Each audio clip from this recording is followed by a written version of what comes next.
Okay, picture this for a second. A wealthy family is finally getting ready to pass on the family fortune. But instead of handing the keys to the kingdom over to their own son or daughter, the parents do something totally shocking. They leave it all to their daughter-in-law. Now, if you're the blood-related kid in that scenario, your jaw's on the floor, right? You're feeling intensely betrayed. You probably think your parents have completely lost the plot, or maybe they're acting out of this bitter, spiteful mindset just to punish you. But what if I told you there's a hidden underlying law that governs exactly where money flows, and it has absolutely zero to do with spite? Welcome to today's Explainer, where we're going to unpack a fascinating source text that is going to completely redefine how we look at wealth. I mean, it's the ultimate family drama, isn't it? Why on earth would parents bypass their own flesh and blood to hand their life savings over to an in-law? Or, maybe to a charity or some outside foundation? Usually when we look at this through a conventional lens, we just judge the givers. We hold them up to our own standards and assume they're being vindictive or totally irrational. We call it a spiteful mindset. But our source material today challenges us to look a lot deeper than that. It argues that whoever actually holds the wealth has the absolute right to decide who receives it, and they do this based on a very specific set of criteria that honestly most of us completely ignore. So, here's the massive paradigm shift we need to make today. The decision to pass wealth to a daughter-in-law over a son. It is not an act of malice, it's actually an act of qualification. The source explains that wealth naturally filters itself down to those who are aligned with the giver's mindset, and even more importantly, to those who are genuinely qualified to handle it. If someone is engaging in behavior that just doesn't align with the true purpose of that wealth, they're not going to get a single penny. The giver isn't punishing them at all. The giver is simply recognizing a lack of capacity. All right, let's dive right into Section 1, Money as Pure Energy. To really wrap our heads around why wealth bypasses certain people, we kind of need to completely redefine what money actually is. We need to step way back and look at the macro perspective of how the universe governs wealth. Our source describes money not just as, paper currency or digits sitting in a bank account. No, it's pure, concentrated energy. Specifically, it's the accumulated blood, sweat, and energy of everyday people. Think about it. When a massive amount of wealth is handed to someone, it's because nature, or the universe, however you want to frame it, has deemed them capable and worthy of holding that immense energetic weight. People who don't have money often completely fail to understand the deep character and capacity it takes to actually hold on to it, which, of course, is exactly why they so easily criticize the wealthy. Now, look, if you're sitting there right now without a lot of money, the natural reaction is to feel, well, slated by the universe, right? But the text offers this incredibly profound reframe. If you are being denied wealth, it is not a punishment. The universe is actually protecting that money from you, and honestly, probably protecting you from yourself. Nature withholds wealth from those who lack the current capacity to manage it. And to understand exactly why this happens, we have to look at two grand archetypes that dictate how money flows in our society. Which brings us to Section 2, Two Worlds, the intellectual versus the wealth keeper. So, the source material divides society's economic actors into two very distinct profiles. On one side, we have the intellectuals. They possess what the text calls earth energy. They're studious, they're pure-hearted, and they are highly, highly talented. On the flip side, we have the conservatives. And just to be absolutely clear here, the text uses this term strictly to mean those who conserve wealth. So we're talking about an economic archetype here, not a political party. These folks hold sky energy. They wield the actual economic force in society. They're naturally suspicious, highly protective, and they're the ones actually holding the immense power of wealth. Moving right along to Section 3, Why Intellectuals Stay Poor. Let's zero in on that intellectual archetype for a second.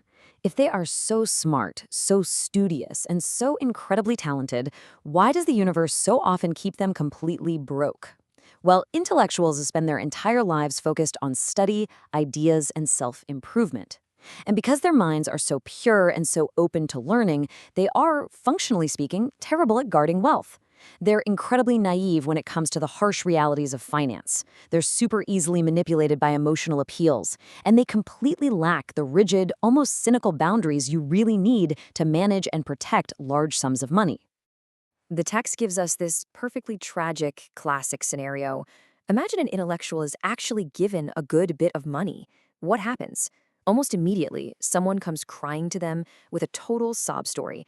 Oh no, my house is in trouble, it's a disaster, I desperately need this specific amount of money to save my family. And because the intellectual's heart is just so open, they instantly say, oh my gosh, don't worry, I have some money. Here, I'll lend it to you, just take it. They hand it over without a second thought. And come on, we all know exactly what happens next. The money vanishes. The person who borrowed it, they never pay it back. They treat it like it was theirs all along. And the intellectual, they are completely paralyzed. They're way too timid to actually demand the money back.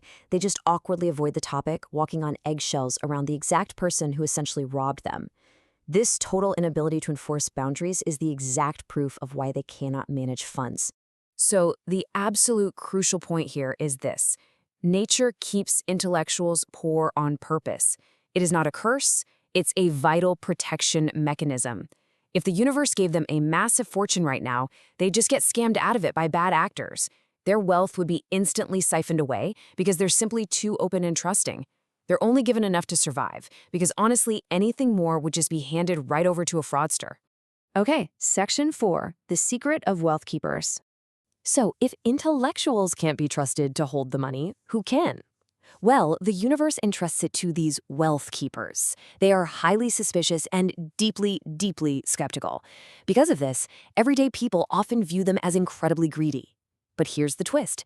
That perceived greed is exactly why they are chosen. They are absolutely exceptional at guarding and preserving that precious blood and sweat energy we talked about earlier. However, they do have one major blind spot. They totally lack fresh, innovative ideas of their own.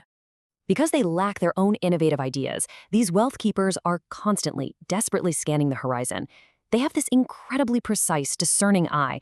When they see someone doing something genuinely innovative, something that is truly beneficial to society, they want a piece of it. People might call them greedy, sure, but when they spot real value, they are absolutely willing to invest massive amounts of their highly guarded wealth into it. And this brilliantly illustrates the hidden dynamic of our economy. Power naturally gravitates toward purpose. The wealth keepers have the economic force, but they are literally just waiting to connect with those who understand the true purpose of that force. Like attracts like, which means if you want to attract this wealth, you've got to play the game according to nature's rules. Which brings us to our final part, Section 5, How to Attract Support. If you're an intellectual, or really anyone feeling totally left out of the financial loop right now, how do you actually bridge this gap? Well, the source material offers a crystal clear blueprint for attracting the support you need, and the process is strictly sequential. Step 1, you absolutely must stop coveting money directly.